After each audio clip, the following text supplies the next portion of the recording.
এটা দাদাদের লালি আর এটা কালি। তো এই লালিকে কিছুদিন আগে কিনে নিয়ে এসেছে। আর এই কালির হয়েছিল কি, কালির মা ছাড়া, মানে মা নেই। কালির যখন বয়স 15 থেকে 16 দিন, তখন ওর মাকে বিক্রি করে দিয়েছে। তো বিক্রি করে দিতে চাইছিল।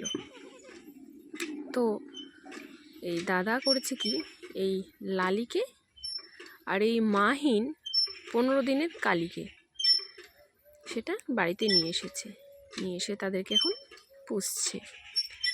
আপনি ভাবুন তো, মানুষ কত নিষ্ঠুর হয়, যে একটা ছোট বাচ্চা, একটা শিশু যে দুধ খায় সদ্য, তার মাকে বিক্রি করে দেয় তাদের প্রফিটের জন্য।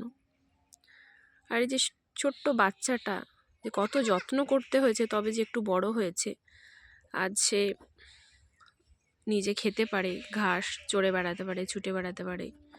কিন্তু একটা টাইম আমি দেখেছি যে দুধের জন্য চিৎকার করতো, মাকে খুঁজতো। তো যাই হোক, তাকে কেনা দুধই খাওয়ানো হয়েছে, গরম করে ফিডিং বোতলে করে খাইয়ে তাকে বড় করা হয়েছে। সে এখন মোটামুটি সুস্থ আছে। আপনারা আশীর্বাদ করবেন ও যেন সুস্থ থাকে। এই হলো আমার লালি আর আমার দাদার কালির গল্প। Hi Lali Kali, how are you? Lali Kali, চলো বাই করে দাও,